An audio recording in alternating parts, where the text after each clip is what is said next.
Comenzamos hablando, entre otras cuestiones, del tema económico. Para ello está Juan Burr en línea. Juan, buen día, ¿cómo le va? ¿Qué tal? Buen día, ¿cómo están? Bien, bien. Bueno, mirando los datos y queriendo que nos ayude a entender mejor, porque ya no se trata solo de que hay una evidente pérdida de poder del ministro Guzmán, sino que los grandes grupos inversores internacionales se están retirando de la Argentina, como lo ha hecho BlackRock, como lo está haciendo Pinco, y todo eso no solo tiene una incidencia sobre el tema de la cantidad de dólares que está vendiendo diariamente el Banco Central, sino que además estaba mirando un informe muy temprano a través de lo que se llaman el SER, la deuda en pesos, ha crecido fenomenalmente, digamos, sobre la tesorería del Estado y lo que todo esto tiene que ver en definitiva con nuestra vida cotidiana, ¿no? Bueno, sí, usted está marcando una cantidad de elementos que revelan incertidumbre económica, por eso usted tiene salida de inversores, o sea, no hay entrada de capitales. Ya el año pasado uno observaba que lo que se llama inversión extranjera directa era prácticamente cero, comparado contra cualquier otro país de la región que sigue recibiendo inversión. Argentina es un expulsor de capitales. La razón es bastante clara, digamos, hay una,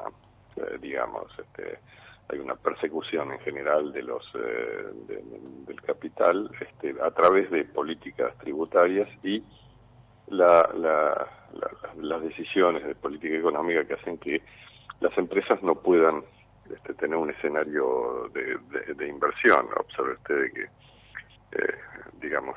tanto se siguen manteniendo restricciones en muchas cuestiones, básicamente control de cambios muy estricto, y por supuesto el gobierno, que tiene todavía, si bien el gobierno trató desde el mes de octubre de tener menos déficit, y eso lo logró parcialmente entre octubre y febrero. A partir de marzo hubo un aumento nuevamente del gasto, producto del tema subsidios, o sea, de que siguen creciendo los subsidios.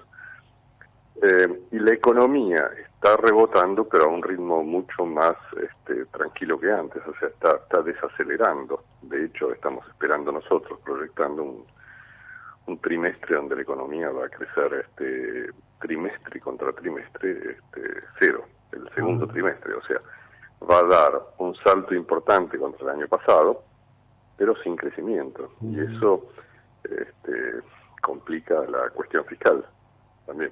Por eso usted tiene la emisión de deuda en pesos, ¿no? O sea, se emite en pesos porque nadie quiere tener deuda en dólares.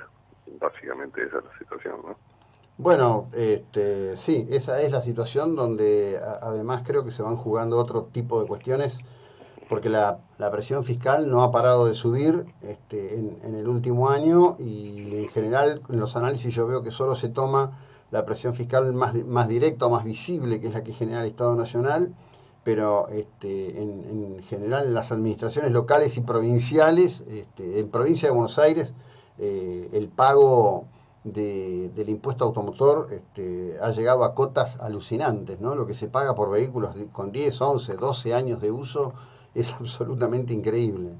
Sí, porque es un mecanismo fácil de recaudar. O sea, cuando usted tiene la necesidad fiscal, ya no busca impuestos razonables, busca lo que puede. Entonces, lo que hacen los gobiernos es básicamente sobre cualquier forma explícita de llamémosle riqueza, donde riqueza es cualquier cosa, usted empieza a cobrar. Recuerde usted que en el medioevo se cobraba impuestos, se llegó a cobrar impuestos por las ventanas, y por eso se construían casas sin ventanas. Bueno, digamos, de la misma forma, usted lo que hace acá es, cobrar impuestos sobre manifestaciones diversas de riqueza que tratan de escaparse, Por eso usted no tiene inversión, básicamente inversión productiva. Hoy en día, si usted mira los números de la economía argentina, puede observar que hay entrada de bienes de capital, y muchas empresas compran bienes de capital. Lo hacen básicamente para dolarizarse, o sea, Cuando tiene un sobrante de pesos la empresa, ¿qué puede hacer? No va a comprar bonos públicos que después los defoltean, no va a tenerlos en el banco, que no le dan un rédito. Entonces lo que hace es tratar de comprar un bien de capital utilizando el tipo de cambio más bajo que tiene el tipo de cambio oficial. Es más o menos lo que hace un agricultor cuando le sobran unos pesos de la cosecha, cambia la camioneta, se compra eventualmente un equipo. Eso es una actitud de dolarización, en realidad, porque lo hacen comprando los fierros, básicamente porque no tienen otra alternativa. Si bien es una conducta de corto plazo, que usted puede decir que bien compran bienes de capital, en realidad es una huida, digamos, del dinero argentino, que tiene escaso valor y que es un riesgo hacia adelante para la coalición gobernante, ya no para el ministro Guzmán, porque muchos creen que esta es una cuestión del ministro. No, esto es mucho más importante, esto es mucho más grave.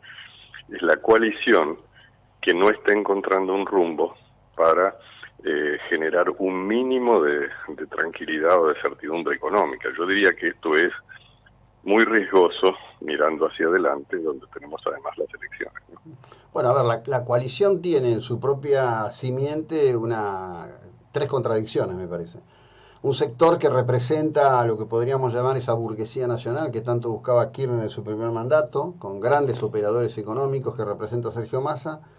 Un sector de formación marxista que tiene sus rostros más visibles en Kicillof, Paula Español, Culfas y demás.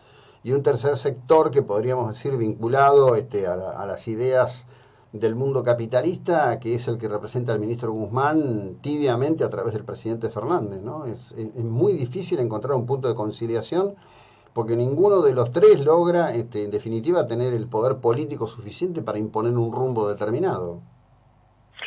Sí, yo creo que cuando usted tiene una confusión de ese calibre, donde básicamente lo que lo lleva es a tratar de imaginar que va a llegar a una solución del tipo ruso, en que usted tiene lo que se llama el criptocapitalismo, o sea, es un capitalismo de gente amigos del poder, amigos del Estado. Eso se ha visto inclusive en el caso de las vacunas. No voy a abundar en un tema que la gente ya conoce.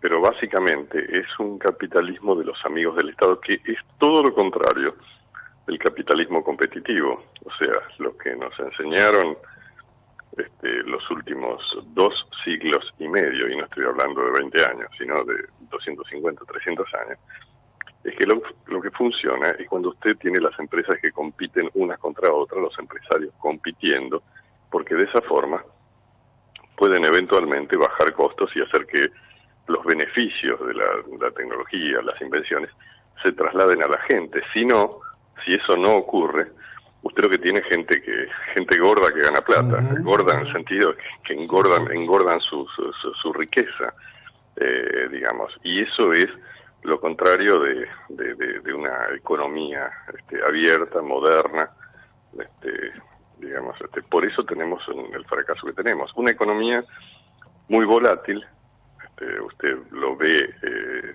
todos los días en la inflación, el tipo de cambio, etcétera, en el hecho de que no tenemos moneda. Esta es la situación que tenemos hoy, ¿no? Bueno, usted citaba el caso de la Rusia de Putin. La Rusia de Putin, los propios rusos hablan de la oligarquía rusa, ¿no? Es decir, sí, porque usted tiene un grupo de capitalistas alrededor del líder que les da la protección, por ejemplo, evitando que se importen, evitando que aparezcan otros capitalistas. Para el líder es mucho más fácil conversar con 4 o 5 que conversar con 4 millones de productores. O sea, recuerde usted que el anhelo del secretario de Comercio Guillermo Moreno, recordarán a Moreno, Moreno prefería negociar con 3 o 4 y no con 3 o 4 millones de productores, porque claro, usted no puede negociar, usted no puede digamos, sojuzgar a 3 millones de personas. Lo que puede es discutir con 3 o 4, los cuales usted les da algunos beneficios y ellos se benefician de la protección.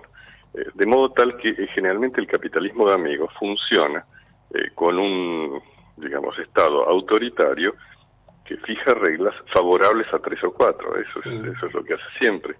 Eso no tiene nada que ver con el funcionamiento de las economías competitivas del mundo, ¿no?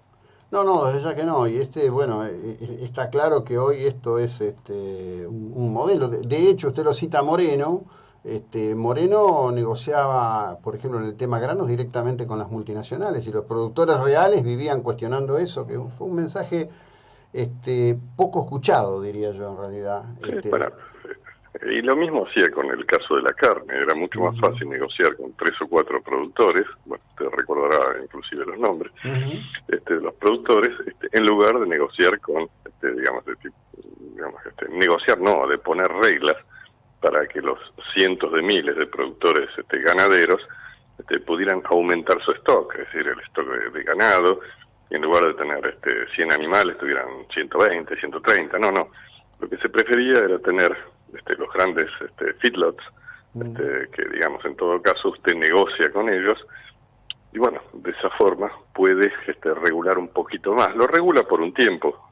Hay que recordar que en estas cosas uno, digamos, tiene éxito por un periodo muy corto, como cuando pone precios máximos.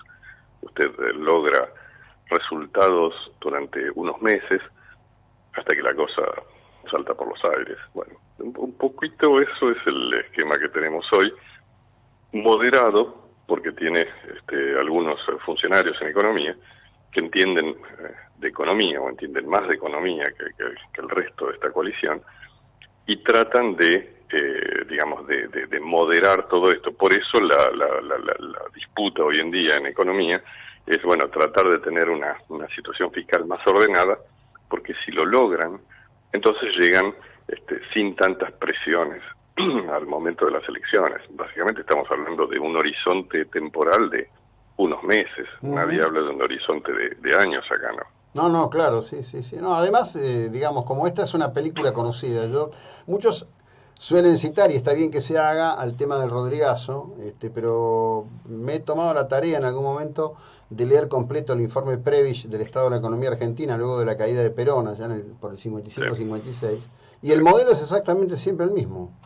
Sí, mire, digamos, si usted observa el modelo de la primera economía, y no se trata de acá de ir profundizando la herida, simplemente entender la cosa. Cuando Perón asume tenía una brecha cambiaria de 20% durante la Segunda Guerra Mundial. La lleva al 100% en el año 48 y a más del 300% desde el año 1950. Estoy hablando de brecha cambiaria, que era que la brecha que hoy tenemos del 60-70%, se elevó a niveles tan grandes, básicamente porque la idea era extraerle toda la posible riqueza al sector agropecuario y con eso hacer política pública. Lo mismo que se hizo con el sistema jubilatorio, etcétera. El peronismo lo que hizo fue aumentar fuertemente los impuestos al trabajo para poder financiar el déficit fiscal que tenía durante toda la década de los 40 y 50.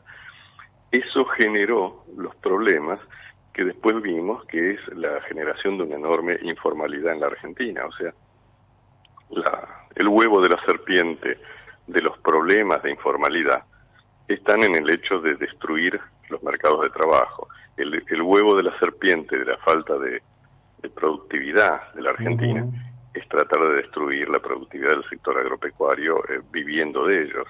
Bueno, todavía estamos pagando en buena medida los errores cometidos en ese momento e insistiendo en lo mismo, ¿no? Sí, bueno, estamos en una suerte de rulo que se parece al Día de la Marmota. La diferencia que yo veo es que cada vez más argentinos entienden esto, argentinos de a pie en su vida simple, lejos de lecturas que durante muchas décadas fueron lecturas ideológicas complejas que en realidad terminaban tapando en un enorme bosque el árbol de los hechos. Desde ya, como siempre, Juan Bur, le agradezco enormemente el tiempo y la ilustración que nos ha dedicado. No, por favor, le agradezco a ustedes el llamado. Bueno, que tengan muy buen día, Juan Bur, economista. Estamos hablando de esto, estamos tratando de, con sensatez, llevar una situación de decir, bueno, miren, este es el barco en el que estamos. A este barco nos subieron ya muchas veces, muchas veces.